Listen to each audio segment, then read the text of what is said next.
اللهم صل وسلم وبارك على سيدنا محمد وعلى آله وصحبه أجمعين. يا مساء الخير على أجمل متابعين في الدنيا كلها. وحشتوني جدا جدا جدا من القصة اللي فاتت. جاية لكم النهاردة وجايبة لكم قصة قوية، قصة واقعية وقصة كاملة من القصص اللي انتوا بتحبوها، بقلم الكاتبة الرائعة هاجر العفيفي اللي دايما قصصها بتعجبكم. أحداث قصتنا النهاردة مختلفة شويتين.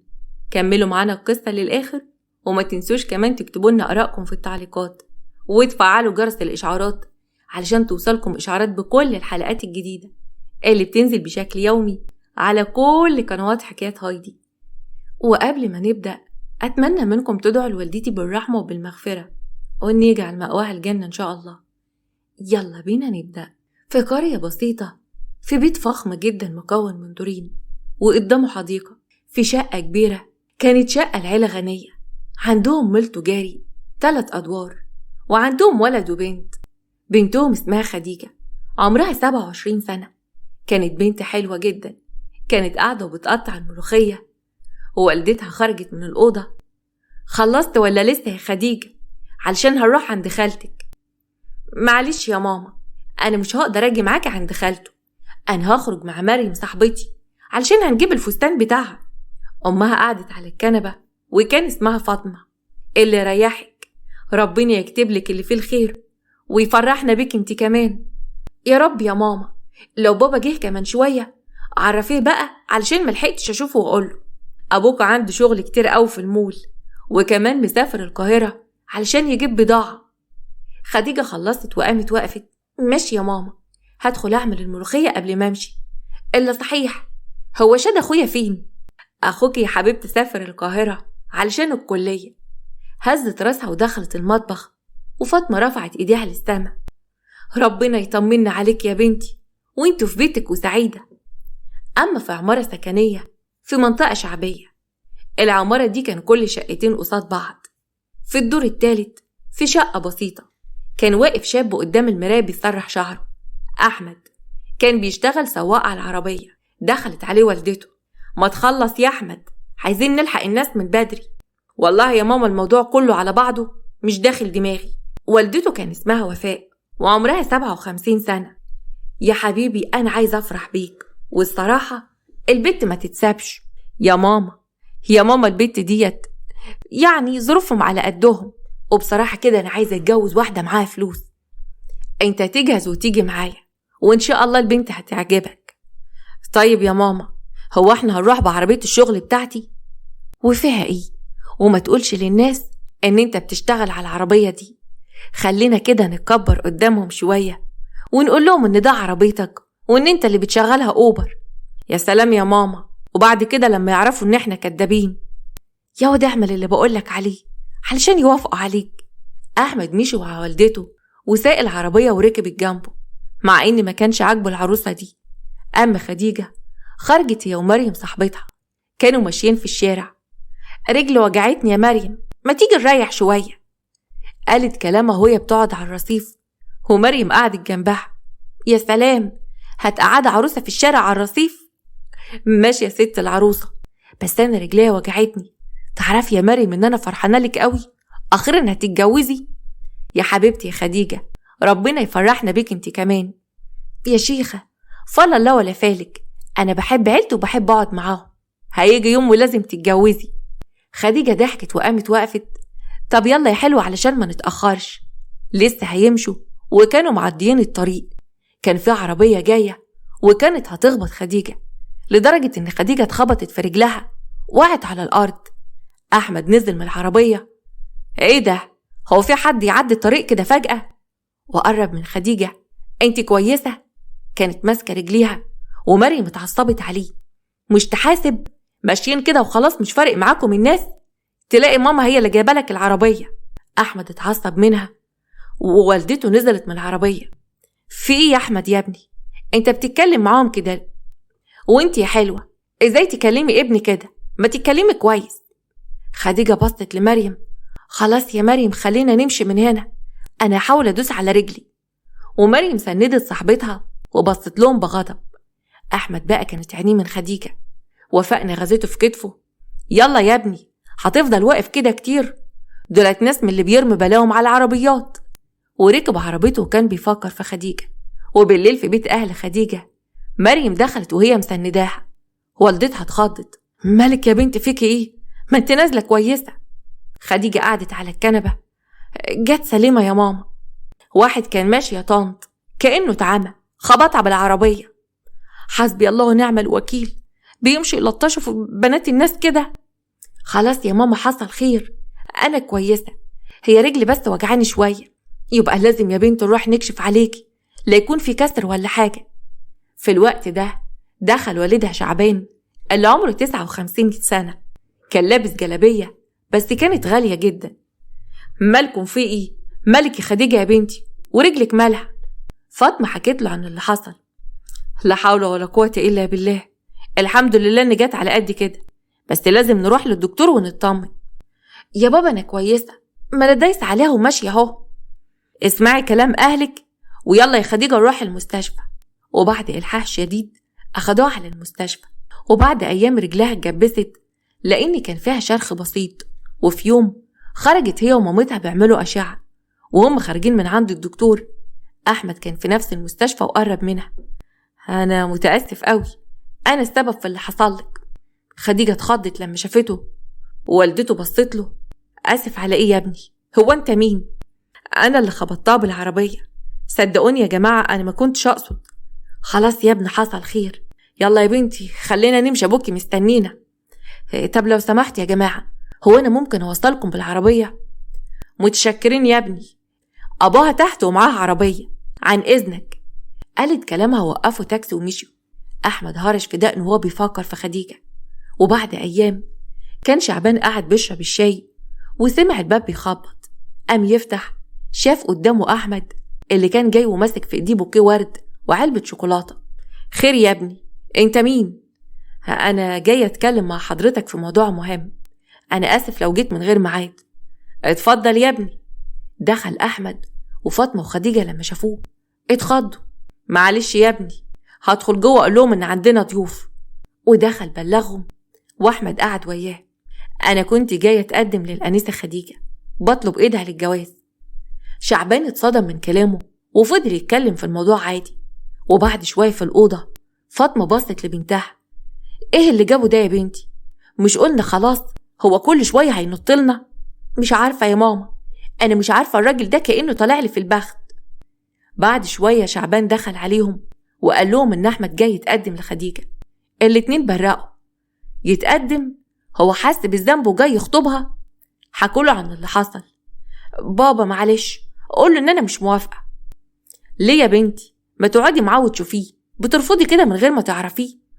يا ماما انت ما شفتيش أمه كانت عاملة ازاي وقت الحادثة؟ تمو دي ست جبروت. خلاص أنا هقوله إن انت بتفكري. خديجة سكتت وهو خرج قال لأحمد إن بنته هتفكر في الموضوع. بعد يومين في بيت أحمد كان قاعد مع والدته. نعم، بتروح تتقدم للبت اللي خبطبتها من ورايا؟ أمال العروسة اللي زرناها دي إيه؟ أنت اتجننت؟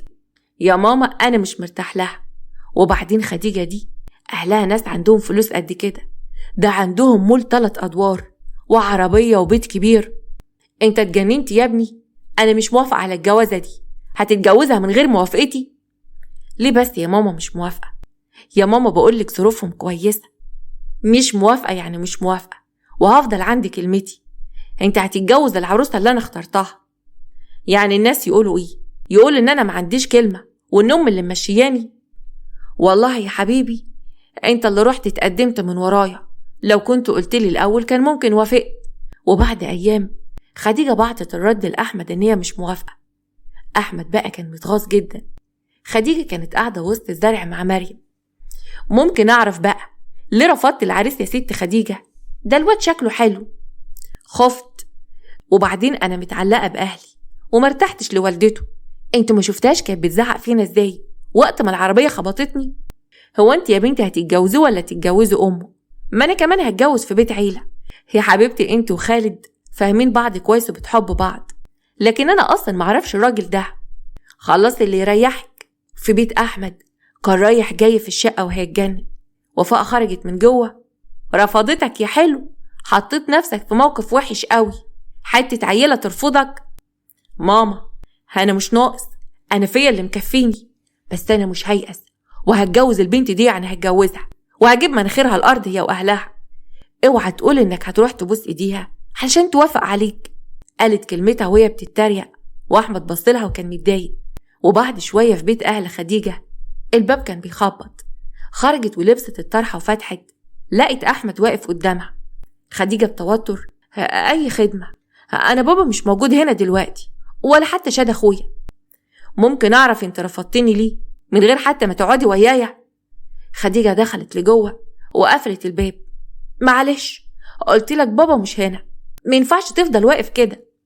أحمد اتعصب جدا: أيوة يعني أنت رفضتني ليه؟ أنا مش عاجبك ليه؟ خديجة ما لقتش حل غير إن هي تقفل الباب في وشه. أحمد مشي في الشارع وكان بيتوعد لها لأنها رفضته للمرة التانية.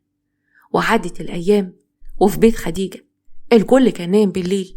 شعبان أبو خديجة وهو نايم تليفونه رن، قام قعد على سريره ورد: أيوة يا سعيد، مش قلتلك يا ابني ما ترنش عليا بالليل؟ قطع كلامه فجأة لما سمع الكلام اللي بيتقاله. إيه؟ أنت بتقول إيه؟ فاطمة قامت مخدودة: في يا شعبان؟ إيه اللي حصل؟ المول بتاعنا بيولع يا فاطمة، أنا بيتي هيتخرب وابنك شاد هناك. إيه يا مصيبتي، شاد ابني هناك؟ يا لهوي يا لهوي، مش الواد كان في القاهرة راح علشان جامعته؟ قالت كلامها وقامت بسرعة تلبس العباية علشان تروح مع جوزها. خرجوا من الأوضة وخديجة سمعت الدوشة: في إيه يا ماما؟ في إيه يا بابا مالكم؟ المول بتاعنا ولع وأخوكي كان فيه يا خديجة. خديجة اتخضت وفتحت عينيها بصدمة. خرجوا كلهم علشان يشوفوا إيه اللي حصل. وتاني يوم شعبان كان في المستشفى ومراته. فاطمة بدموع: يا حبيبي يا ابني لو حصل له حاجة أنا هموت وراه يا شعبان. خلاص يا فاطمة، ابننا هيبقى كويس إن شاء الله. وبعدين قلتلك باتي في البيت وأنا هفضل هنا. في الوقت ده خرج الدكتور: للأسف يا جماعة الحالة مش كويسة أبدا، وهيتحجز هنا في المستشفى. لا حول ولا قوة إلا بالله. يا رب ما توجعش قلب على ابني، ربنا يصبركم. شعبان حط ايديه على وشه، ما كانش مستوعب اللي حصل له. خسر كل أمواله وابنه الوحيد في يوم واحد. وبعد أيام مريم كانت راحة تشوف خديجة: اهدي يا خديجة، إن شاء الله أخوك هيبقى كويس. أنا خايفة على أخويا أوي يا مريم، خايفة يحصل له حاجة، بابا كمان حالته صعبة أوي. إن شاء الله هيبقوا كويسين. اسكتي، مش أنا وخالد سيبنا بعض وفسخنا الخطوبة؟ ليه بس يا بنتي؟ ده انت فرحك كان هيبقى كمان أسبوعين. تعاملوا معايا صعب ومفيش تفاهم. سيبك انتي، أنا خلاص قفلت على الموضوع ده. خديجة كانت مستغربة ليه مريم سابت خطيبها في آخر أيام الخطوبة. بعد شوية فاطمة جت ودخلت عليهم والحزن باين على وشها: ماما، أخويا شادي كويس؟ لا يا بنتي، الدكتور بيقول إن حالته بتسوء. خديجة عيطت علشان أخوها. وبعد أيام جالهم الخبر إن شادي توفى. عملوا عزا كبير قدام البيت وأحمد حضر العزا. بعد العزا الناس كلها مشيت وشعبان كان قاعد لوحده حزين، وأحمد راح قاعد جنبه: شد حيلك يا عم شعبان. الحمد لله يا ابني، ربنا يصبرنا، تتعوض إن شاء الله. أنا عارف إني مش وقته، بس أنا لسه عندي كلمتي وعايزة أناسبك. مش وقته فعلا يا ابني، انت شايف احنا في ايه ولا في ايه؟ أحمد اتضايق وما كانش قدامه هدف غير إن هو يوصل لخديجة وبس، وبأي ثمن حتى لو ما كانش بيحبها. وبعد أيام العزا خديجة كانت ماشية في السوق ولابسة أسود، كان باين عليها الحزن. أحمد جه وقف قدامها: ازيك يا أنسة خديجة، ممكن أتكلم معاك شوية؟ خديجة اتصدمت من وجوده قدامها: خير، انت عايز مني ايه دلوقتي؟ أنا عندي طلبي، عايزة أتجوزك، والشقة بتاعتي موجودة وكل حاجة تمام، واللي أعرفه إن والدك كان مجهزك قبل ما تخسروا كل فلوسكم. ده انت بقى سائل عننا وعارف عننا كل حاجة، وعارف إن بابا خسر كل أمواله. انت شايف إن ده وقته؟ مش شايف المصيبة اللي احنا فيها؟ أخويا مات وأبويا ما بقاش حيلته حاجة. أنا شايف إن ده أحسن وقت، لأن أبوكي نفسه يفرح، فرحي بيكي. يعني إيه بقى؟ وبعدين أنا أبويا زعلان على أخويا، أروح أفتحه في موضوع الجواز؟ يا بنت فرحة قلبه، لو انت اتجوزتيه أنا ممكن أساعده في شغله، ونرجع نفتح المول من تاني. خديجة بصيت له. دلوقتي أبوك محتاج اللي يساعده، وأنا ممكن أساعده يا ستي. قعدت تفكر في الموضوع، وفكرت إن ممكن يبقى في مصلحة أبوها، مع إنها كانت خايفة توافق على أحمد. ما كانتش مستريحة له ولا مستريحة لوالدته. وبعد أسبوعين في بيت شعبان كان قاعد على الكنبة وقدامه مراته اللي حاطة ايدها على راسها ودموعها على خدها. اللي اسمه أحمد ده بيلف ورايا كل يوم وعاوز يتجوز خديجة. فاطمة بصيت له. هو مش شايف الهم اللي احنا فيه؟ هو ده وقت الكلام في جواز؟ خديجة بصت لمامتها وبتوتر. أنا موافقة يا ماما، ما عنديش مشكلة، ممكن نفرح عادي. فاطمة بصت لها بصدمة. غريبة يعني؟ انت رفضت الراجل ده قبل كده أكتر من مرة يا بنتي. ولا غريبة ولا حاجة يا ماما، طالما متمسك بيا مش مهم. والدتي يا ستي هتبقى عايشة في شقة لوحدها. انت متأكدة يا بنتي من قرارك؟ ده قرار مصيري، خلي بالك، أنا مش عايزك تندمي أبدا، ده جواز. خديجة هزت راسها وبصت لوالدها. صدقني يا بابا أنا فكرت كويس، مش مشكلة، بعد ما يعدي شوية وقت على موت شادي هنكتب الكتاب والبس فستان أبيض واروح وخلاص. شعبان كان مستغرب موافقة بنته، وعدى شهرين وكان يوم كتب الكتاب، وخديجة كانت لابسة فستان أبيض وطرحة. وفاء كانت رافضة وما راحتش كاتب الكتاب خالص. في شقة أحمد دخلت خديجة بالفستان الأبيض والطرحة وهي باصة للشقة متوترة. نورت يا خديجة، البيت كله منور بيك. كانت واقفة خايفة ومترددة. متشكرة، هي فين الأوضة؟ عشان عايزة أغير وتعبانة. الأوضة اللي هناك دي. وبعدين مالك متوترة كده؟ أنا مش عايزك تخاف خالص، أنا بحبك وبخاف عليكي. دخلت خديجة الأوضة ودخل وراها. قعدت على طرف السرير، قعد جنبها وبصلها. ممكن أطلب منك طلب؟ نأجل أي حاجة النهاردة. أحمد بصلها وتغاظ قوي. ليه؟ هو أنت خايفة مني؟ أنا مش عايزك تخاف خالص. لا، عايزاك تسيبني على راحتي. بعد إذنك يا أحمد، على الأقل ناخد على بعض الأول. أنت عارف إن كل حاجة جت بسرعة. بترفضيني برضو؟ ماشي خديجة. قال كلامه وخرج من الأوضة. وبعد شوية دخل تاني وهي لسه لابسة فستانها الأبيض والطرحة. عايزاكي في شقتها تحت، يعني عايزاكي دلوقتي حالا. إيه؟ عايزاني أنا؟ هو في حاجة ولا إيه؟ مش عارف، لما تنزلي عند ماما هتعرفي. خرجت خديجة من الأوضة ونزلت على شقة حماتها. خبطت على الباب. وفاء فتحت لها. وفاء بصت لها. كنت فاكرة ان انت مش هترضي تيجي شقتي علشان ما حضرتش فرحكم. خديجة دخلت واتصدمت لما لقت كوم غسيل في الصالة. وفاء كانت رابطة ايديها برباط ضغط. بص يا بنتي، انا ايديا وجعانة قوي علشان كده ما حضرتش الفرح، والغسيل زي ما انت شايفة كوام، وما عندناش هدوم نلبسها. خديجة كانت مصدومة من كلامها ومن الموقف اللي اتحطت فيه. مالك يا بنت واقفة متنحة كده ليه؟ أصل أحمد ابني بيقول لي إن أنت شاطرة وأنا عايزة أشوف بعناية. قالت كلمتها وهي بصلها بسخرية. وخديجة اتنهدت بضيق. حاضر، هغسلك الهدوم يا طنط. هو فين الحمام والغسالة؟ وفاء شاورت على الحمام. الحمام هناك اهو، لكن الغسالة يا بنت بايظة، يعني هتغسلي على ايدك. خديجة بصت للغسيل واتصدمت انها تغسل كل ده على ايديها. طيب يا طنط، لو انا هغسل الهدوم دي هروح اغير الفستان واخلع الطرح. لا، هتغسلي زي ما انت كده بفستان الفرح علشان تبقى ذكرى حلوة، ولو انت مش عايزة خلاص. خديجة كانت متضايقة ان احمد دبسها في الموضوع ده. حست ان هو بيعاقبها لانها قالت له يسيبها براحتها شوية. دخلت الحمام ومسكت الغسيل وهي في فستانها الابيض والطرحة، وفضلت تغسل على ايديها في الحمام. كانت بتعيط من الموقف اللي هي فيه. وبعد شوية طلعت شقتها، لقت الشقة ضلمة. دخلت الأوضة ولقت جوزها نايم. هدومها كلها كانت مبلولة ومتضايقة. غيرت هدومها وخرجت نامت على الكنبة في الصالة. أما في بيت أهلها، أمها كانت قاعدة في الأوضة وجوزها على السرير وحاطت إيده على راسه. فاطمة طبطبت على رجله. وحد الله يا شعبان، هيجرى لك حاجة بسبب زعلك. شال إيديه من على راسه. أنا تعبان قوي يا فاطمة، كل حاجة راحت مني مرة واحدة. حتى خديجة حاسس إن هي مش هتبقى مبسوطة في جوازتها دي. ومن سمعك أنا حاسة إن كل حاجة جت بسرعة، محدش فينا فاهم حاجة. ربنا يسعدها يا فاطمة، ده كل اللي أنا عايزه من الدنيا، وربنا يعوضني في موت ابني والفلوس اللي خسرتها. يا رب يا أخويا، قوم بقى شوف هتخرج وتشوف الدنيا فيها إيه يا مسهل. ما أعتقدش إن في حاجة هترجع زي الأول أبدا. خرج من البيت وما كانش عارف هيعمل إيه، لأنه خسر كل حاجة. وعدى أسبوعين على جواز خديجة، وكانت في شقتها ولقت الباب بيخبط. ولما لبست الطرحة وفتحت، اتفاجئت لما شافت قدامها واحدة غريبة، جارتها اللي كانت شايلة في ايديها صينية بسبوسة. ازيك يا عروسة؟ مش انت برضو العروسة الجديدة؟ انا قلت اجي اتعرف عليكي. خديجة هزت راسها. ايوه انا، حضرتك تعرفيني؟ انا وداد، جارتك اللي في الشقة اللي في وشك على طول، ده احنا حتى الشباك في الشباك والباب في الباب. قالت كلمتها وشاورت على الشقة. وخديجة بابتسامة: اهلا بحضرتك، اتفضلي.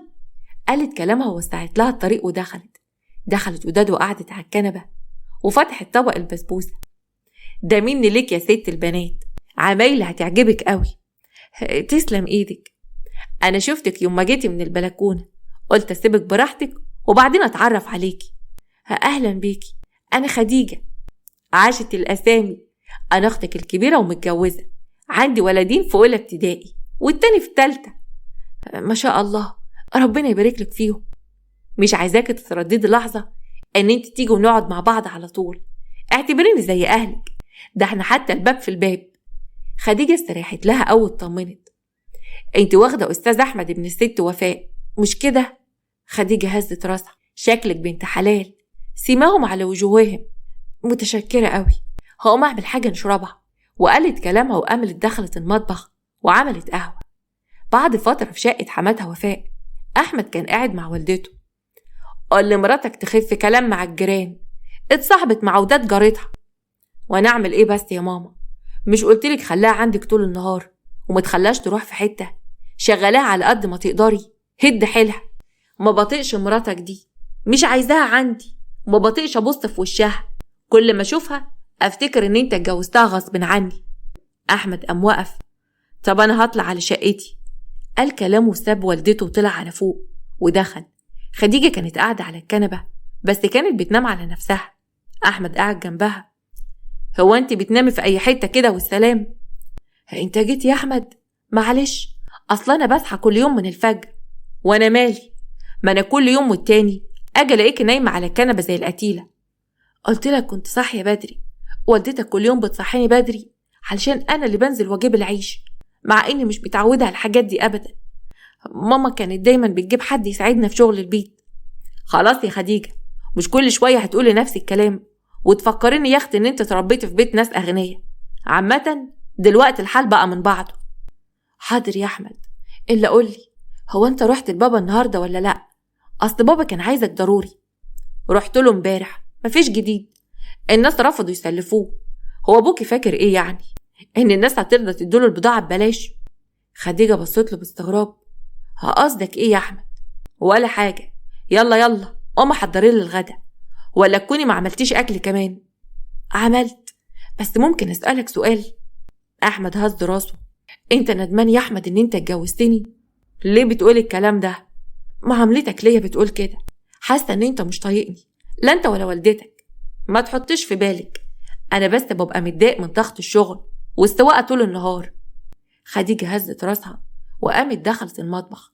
كانت حاسه ان هي مش مطمنه له.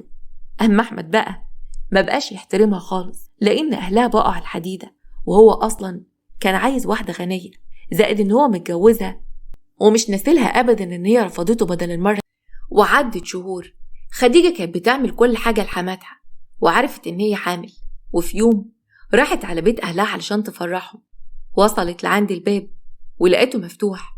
دخلت واتصدمت لما شافت امها، كانت قاعده على الارض بتعيط وابوها كان مرمى على الارض. خديجة رمت الشنطة وجريت على أبوها. بابا ماله يا ماما؟ بابا ماله؟ مش عارفة يا بنتي، أبوكي فجأة كده وقع على الأرض ومش راضي يرد عليا. خديجة قامت بسرعة تكلم أحمد يجي بالعربية علشان توصل أبوها المستشفى، لكن أحمد مردش عليها. الجيران اتلموا وأخدوا شعبان وصلوه المستشفى. بعد شوية خديجة كانت واقفة وماسكة أمها اللي بتعيط بقهر. دخل أحمد عليهم. في إيه يا خديجة؟ ايه اللي حصل؟ مش عارفة يا احمد، رحت أزورهم لقيت بابا واقع على الأرض. أنا خايفة على بابا قوي، أنا مش عايزة أخسره زي ما خسرت أخويا. طبعا فضلت تعيط وأحمد طبطب عليها لغاية ما الدكتور خرج. للأسف ما قدرناش ننقذه، كانت جلطة شديدة قوي. فاطمة خبطت على صدرها، يا مصيبتي، يعني شعبان كمان ضاع زي ما ابن شاد راح. خديجة انهارت وأحمد كان بيحاول يمسكها، بس وقعت على الأرض لأن قوتها انهارت. بعد أسبوع العزا كان خلص. خديجة كانت قاعدة في شقتها على السرير ولابسة أسود، ومعاها مريم صاحبتها اللي راحت تعزيها. وحدي الله بقى يا خديجة، الله يرحمهم ويصبرك. مرة واحدة كده أبويا وأخويا يروحوا وكل فلوسنا وأملاكنا، أنا مش متحملة، أنا حاسة إن أنا في حلم، حياتنا كلها بتتدمر. ربنا يصبركم، اللي حصل لكم مش سهل أبدا يا خديجة. خديجة كانت بتمسح دموعها وأحمد خبط ودخل. إيه ده؟ أنت عندك ضيوف ولا إيه؟ مسحت دموعها بسرعة. دي مريم صاحبتي زي أخت بالظبط، أنت عارفها يا أحمد، كانت معايا يوم ما شفتك. أهلا وسهلا، طبعا ده بيتك. مريم ابتسمت ووطت راسها وأحمد قاعد جنبها. أنت محتاجة حاجة يا خديجة؟ محتاجة بابا، بابا وحشني قوي، كان نفسي يعرف إن أنا حامل، كان هيفرح قوي. قالت كلامها وانهارت، وأحمد طبطب عليها وهو بيبص على مريم بنظرات كلها إعجاب. جرس الباب رن علشان يفتح، كانت وداد جارتهم وقام. مساء الخير يا أستاذ أحمد، كنت عايزة أشوف خديجة، عايزة أطمن عليها وأعزيها. أحمد وسع لها، اتفضلي، هي موجودة جوه في أوضة النوم. دخلت وداد عندها، عاملة إيه يا حبيبتي؟ ربنا يصبرك. وقعدت جنبها وخدتها في حضنها. ربنا يصبر قلبك. مريم قامت وقفت. طب أنا همشي بقى يا خديجة، هبقى أجيلك تاني. ماشي يا مريم، متشكرة قوي يا حبيبتي. خرجت مريم. مش عارفة أقولك مبروك على الحمل ولا شد حيلك، ربنا يهون عليكي. الحمد لله يا وداد. أما في الصالة مريم كانت واقفة هي وأحمد. وانت بقى مخطوبة يا أنسة مريم؟ كنت مخطوبة، بس كان فاضل على الفرح أسبوعين وفسختها. تصدقي غبي، ازاي يسيب الحلاوة دي كلها؟ شكرا، ربنا يخليك، أنا همشي أنا بقى. قالت كلمتها ومشيت. وبعد فترة خديجة كانت في شقة والدتها. هتعملي ايه يا ماما؟ هتسيب البيت بعد ما اتحجز عليه؟ يعني بيتنا كمان هيروح مننا؟ هعمل ايه يا بنتي؟ هشوف اي مكان بالايجار، ان شاء الله تبقى اوضه وصاله، واشوف اي شغلانه. ايجار؟ معقوله يا ماما وصلنا للدرجه دي؟ ايوه يا بنتي، احنا خسرنا كل حاجه، الحمد لله، انا راضيه بقضائه. الناس كلها عايزه فلوسها، فلازم نبيع البيت وبيع الذهب. طيب يا ماما، ما تيجي تقعدي معايا في شقتي؟ لا يا بنتي، انا ما اقدرش اقعد معاكي، حماتك صعبه وانا نفسي عزيزه قوي. ايه اللي ريحك؟ بس مالكيش دعوه بفلوس الايجار، انا هتصرف. بس يا بنتي يعني. خلاص بقى يا ماما، ما تزعلنيش منك. فاطمه هزت راسها وسكتت. وعدى 4 سنين والامور ابتدت تستقر. خديجه خلفت وتعلقت ببنتها في شقه خديجه. احمد كان قاعد قدام التلفزيون، وخديجه دخلت من باب الشقه، كانت ماسكه بنتها اللي عمرها 5 سنين. احمد وقف بعصبيه. هو انا كل يوم اجي البيت ملقكيش؟ كل شويه تروح عند والدتك؟ ده العيشه هنا بقت لا تطاق. خديجه دخلت بنتها الاوضه وقفلت الباب، وقفت قدامه. مش قلتلك قبل كده ما تزعقش قدام البنت؟ انت هتعرفينا زعق امتى وما زعقش امتى؟ انا خلاص جبت اخر منك، انا زهقت. انت ليه اتغيرت كده؟ انت من الاول ما كنتش كده ابدا، ولا انا بقى اللي ما كنتش واخده بالي وكنت مخشوشه فيك؟ ده طبعي، مش كفايه من يوم ما اتجوزتك وانت وشك فقر عليا؟ الفقر ماسك فيا. انا افتكرت ان انا داخل على عز وهتجوز واحده بقى ابوها غني، يا ما هنا يا ما هناك. لقيتني دخلت في الفقر، لا وكمان بدفع للست الوالده الايجار. الفقر ماسكني؟ انت بتعايرني؟ وبعدين انا مش فاهمه انت ليه بتقول الكلام ده دلوقتي؟ اسمعي بقى يا مريم، انا شايف ان انت ست مهمله ومش عاجبني الوضع ده. انت عايز ايه دلوقتي؟ هو انا كل ما اروح لماما اطمن عليها تعمل لي حكايه؟ مش عايز حاجه من وشك، انا خلاص قرفت. قال كلامه ودخل الاوضه ورزع الباب في وشها. قعدت على الكنبه وحطت ايدها على راسها.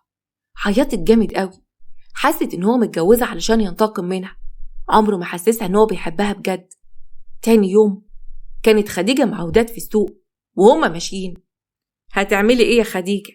انا شايفة ان انت مش مبسوطة خالص، وبسمع كل يوم زعيق جوزك وصوته اللي مودي لاخر الدنيا.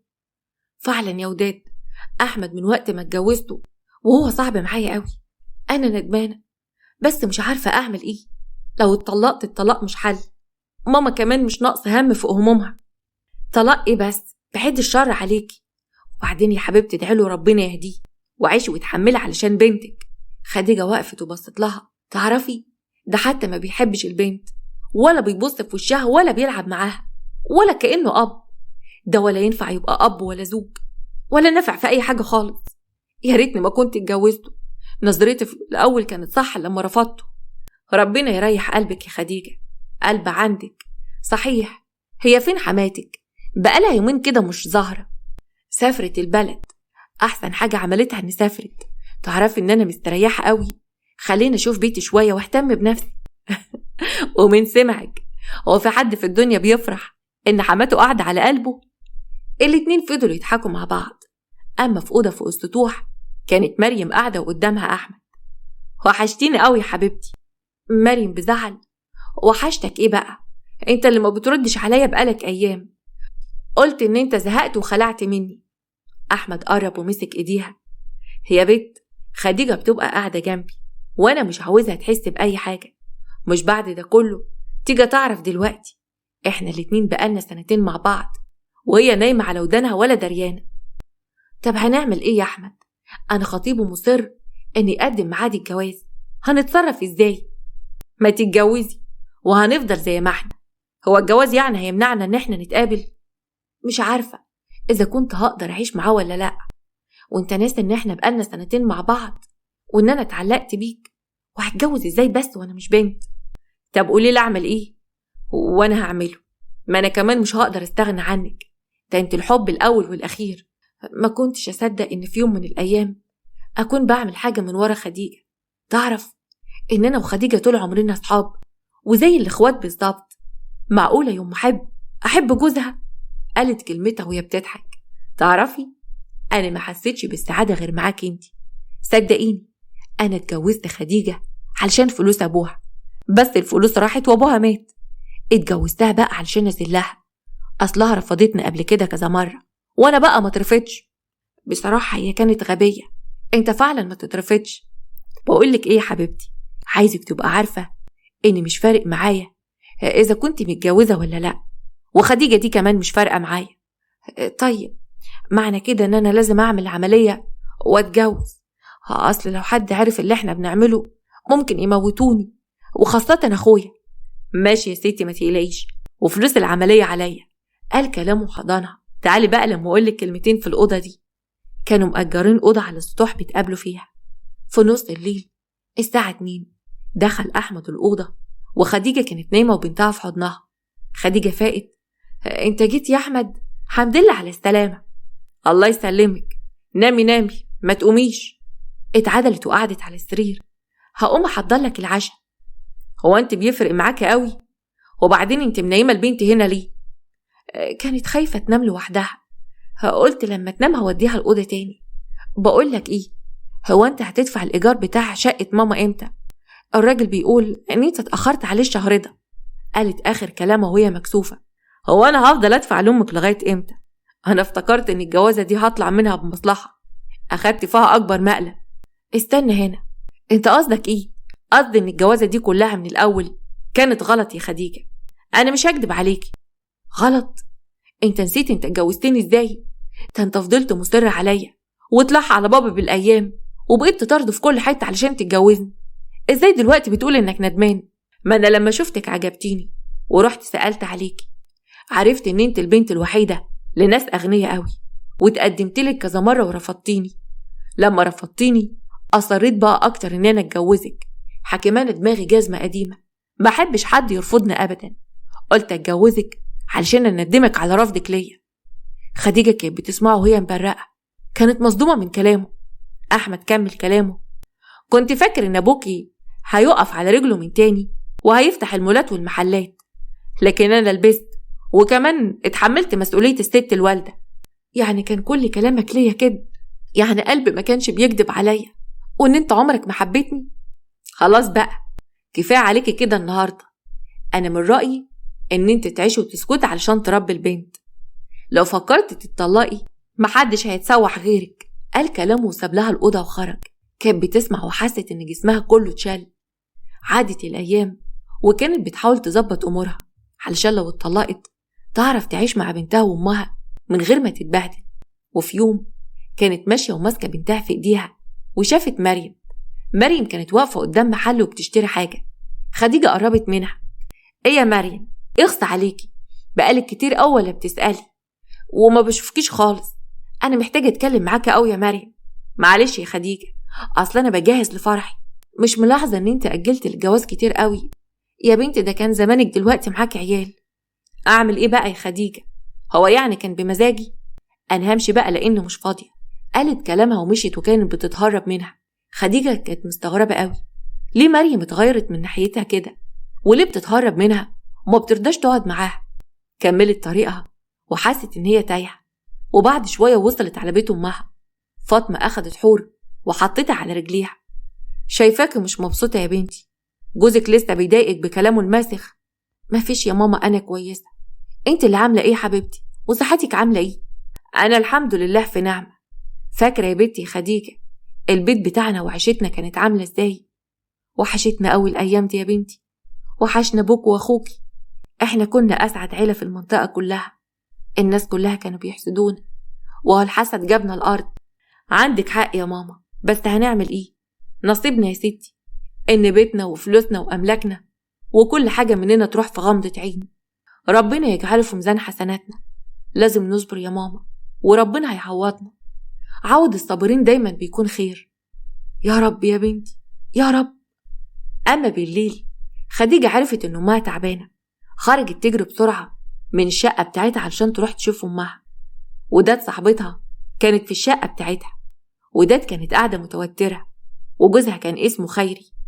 مالك يا وداد متوترة كده ليه؟ رايحة جاية في الصالة. خديجة شفتها نازلة تجري من على السلم بتقول إن راحت تشوف أمها أصلها تعبانة. وبصراحة البنت الصغيرة في الشقة جوه وعايزة أدخل أجيبها، بس الباب مقفول وأنا محرجة أتصل باللوس أحمد ده أو أخبط عليه ويجيب لي البيت. ما تقلقيش، طالما سابت بنتها نايمة يبقى هتيجي على طول. أنا هقوم أصلي العشاء. قال كلامه وفعلا دخل الأوضة علشان يصلي العشاء. وداد سمعت صوت حد بيفتح الباب. افتكرت إن خديجة رجعت من بره.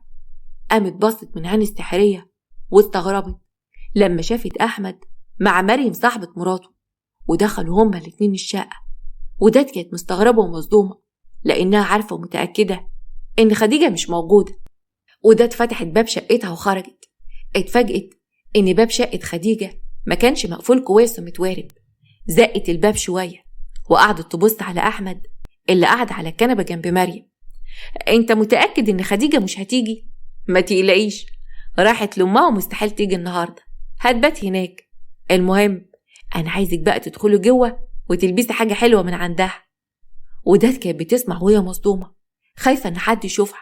كانت واقفة على السلم وراحت طلعت تجري جابت التليفون علشان تصورهم علشان تعرف خديجة إن هي مخدوعة في جوزها وصاحبتها. مريم قعدت جنبه. أنا نفسي أعيش وياكل العمر كله. أنا كمان، بس هنعمل إيه؟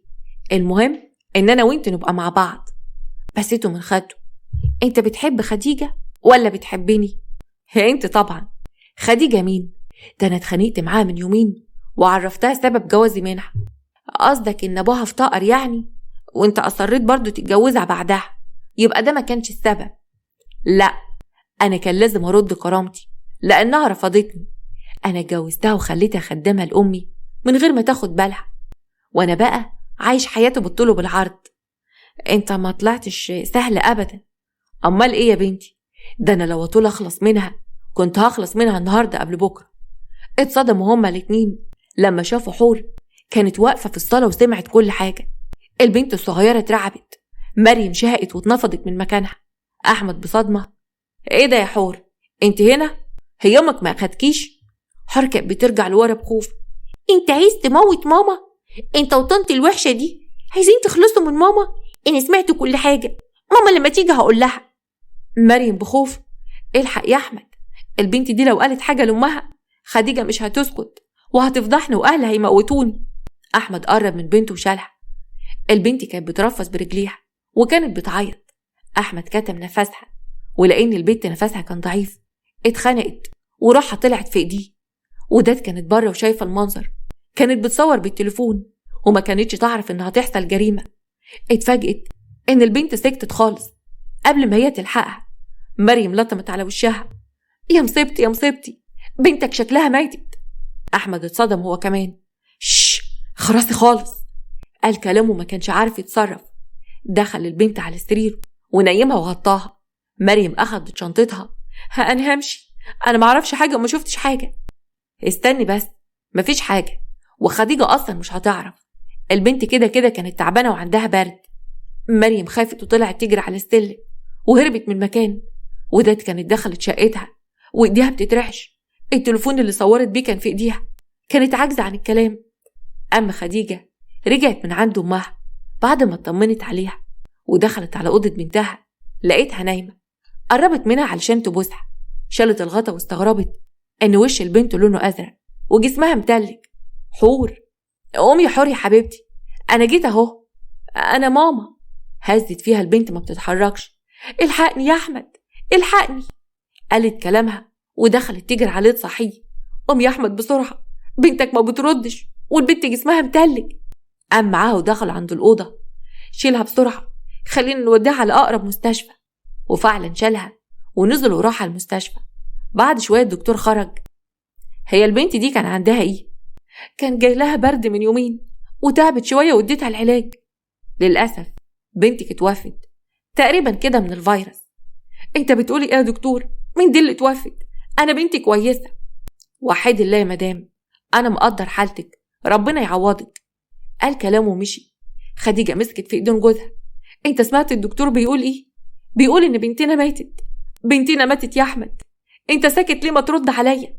ما كانش عارف يرد ولا ينطق، وهي كانت منهارة، وقعت على الارض من كتر اللي كانت بتتعرض له. وبعد ايام البنت اتدفنت في شقة خديجة، كانت نايمة على السرير ومركب لها محاليل. امها وداد كانت معاها، فاطمة بدموعها: يا حبيبتي يا بنتي، يا عين عليك وعلى بختك. وداد طبطبت عليها: وحيد الله يا حاجة، ده نصيب. خديجة كانت ساكتة ومش بترد على حد خالص. مريم وصلت في الوقت ده ودخلت وقالت: يا حبيبتي يا خديجة، عاملة ايه دلوقتي؟ وداد كانت بتبصلها بغل ومصدومة من تمثيلها. مريم بدموع: انتي حد باصصلك في حياتك والله يا خديجة. خديجة كانت ساكتة خالص ومش بتتكلم. بعد أيام في شقة وداد كانت قاعدة حزينة وجوزها قاعد قدامها: مالك يا وداد؟ هو انت للدرجة دي كنت متعلقة بالبنت الصغيرة؟ البنت صعبانة عليا قوي، وكمان خديجة صعبانة عليا أكتر. ليه؟ وداد كانت مترددة تقول له جوزها على اللي شافته، وبعد كده حكيت له: معقولة في واحد يعمل كده في بنته وعلشان عشقته؟ أنا مصدومة يا خيري ومش عارفة أتصرف إزاي. تسكتوا خالص، ملناش دعوة بالحوارات دي، انت لو اتكلمتي الدنيا كلها هتتقلب. بس طول ما أنا مخبية حاسة إن أنا مش مستريحة. اركني إحساسك على جنب، مفيش حاجة بتستخبى، كل حاجة هتتعرف. وداد سكتت وعدت الأيام، وخديجة حالتها كانت بتسوء لدرجة إن ما بقتش تقعد في شقتها وقعدت عند أمها. وداد لاحظت إن مريم بتيجي الشقة باستمرار مع أحمد وبيستغلوا إن خديجة مش موجودة. وفي يوم وداد راحت على بيت أم خديجة وقعدوا مع بعض في البلكونة: متشكرة قوي يا وداد على اللي عملتيه معايا، وقفتك جنبي زي أخت بالظبط. أنا جايلك في موضوع تاني يا خديجة، موضوع مهم قوي. في إيه يا وداد؟ وداد حكت لها عن كل حاجة ووريتها الفيديو. خديجة بعد ما شافته اتصدمت. وداد بدموعها: حقك عليا، أنا ما كنتش عايزة أقولك علشان خايفة عليك من الصدمة. خديجة كانت ساكتة وما بتردش. انت كويسة يا خديجة؟ سيبيني لوحدي يا وداد، أنا خايفة أسيبك لوحدك في الحالة دي. ما تقلقيش أنا كويسة. وبعد أيام رجعت خديجة لبيتها، دخلت ولقت أحمد هناك. ما تعرفيش يا حبيبتي الشقة كانت مظلمة من غيرك إزاي، حمد لله على السلامة. ده بجد يا أحمد؟ طبعا يا حبيبتي، اوعى تكوني أخدت بكلامي يوم كنت متعصب. قعدت على الكنبة وما ردتش. عايزين بقى نبدأ من جديد ونعوض اللي راح. بس أنا هسافر مع ماما الأسبوع الجاي، هغير جو. براحتك يا حبيبتي، المهم إن انت تبقي كويسة. أكيد هبقى كويسة، السفرية دي بالذات هتخليني كويسة قوي. أحمد كان مستغرب طريقة كلامها. وبعد أيام في بيت أهل مريم كانت راجعة البيت، ولما دخلت أخوها كان مستنيها وشدها من شعرها. في إيه يا سمير؟ أنت بتضربني ليه؟ نزل عليها بالضرب. ده أنا هقطعك بإيديا يا سافلة، اللي أنت عملتيه وحطيت راسنا في الطين. أنا عملت إيه فهموني؟ أمها خرجت من جوه. عملك أسود ومنايل على دماغك، بتخون صاحبتك خديجة ومع جوزها. مريم عرفت إن كل حاجة انكشفت. أنا ما عملتش حاجة، أنا مظلومة. سمير مسك التليفون وطلع الفيديو، والفيديو ده كمان كداب. وانت في بيت صاحبتك وعلى سريرها. قال كلامه ونزل فيها ضرب. أمها قالت لها خطيبك عارف كل حاجة وهيجي هو كمان ويخلص عليكي. مريم فضلت تلطم على وشها. أما في شقة خديجة كانت قاعدة على الكنبة وأحمد قاعد قدامها. افهميني بس يا خديجة، اللي حصل ده كان نزوة. ما ردتش عليه والباب خبط، وكان سمير وخطيب مريم. أحمد كان مرعوب لدرجة إن هرب من المطبخ ومن على المواسير. خديجة فتحت لهم الباب، هرب من على المطبخ. وفاء طلعت تصوت، انتوا عايزين من ابني ايه؟ خطيب مريم بصلها، ابنك هيروح النهاردة، هنخلص عليه. قال كلامه وجروا على الشارع. وفاء فضلت تندب، وخديجة قفلت الباب في وشها. وبعد أيام البلد كلها عرفت باللي حصل، وكلهم كانوا بيطاردوا أحمد لما عرفوا إن هو اللي خلص على بنته. وخديجة قدمت الفيديو في القسم، وبعد مدة الشرطة قبضت عليه. خديجة راحت القسم وطلبت تقابله. عشت وشوفتك في اللحظة دي يا أحمد، أنت إزاي تعمل في بنتك كده يا شيطان؟ كان غصب عني، ما قصدتش، بس كنت عاوز تدار على فضيحتك وخيانتك. أنت دلوقتي مطارد، لو خرجت من هنا هيموتوك. وعدت الشهور واتحكم عليه بأقصى عقوبة، لأنه خلص على بنته مع سبق الإصرار والترصد. أما مريم بقى خطيبها سابها واتفضحت في البلد كلها. أخوها كان حابسها في البيت وجالها اكتئاب، وحاولت تخلص من نفسها أكتر من مرة. أما وداد وخديجة بقوا زي الإخوات، وطول الوقت كانوا مع بعض، وجابوا شقة واسعة. وكمان وداد ساعدت خديجة إن هي تلاقي شغل، وبدأت تشتغل وتصرف على نفسها وعلى والدتها. وحست إن هي لازم تبدأ حياتها من جديد وتنسى التجربة الصعبة اللي مرت بيها. وبكده تبقى خلصت قصتنا. أتمنى إن القصة تكون عجبتكم، وما تنسوش تعملوا لايك للفيديو واشتراك في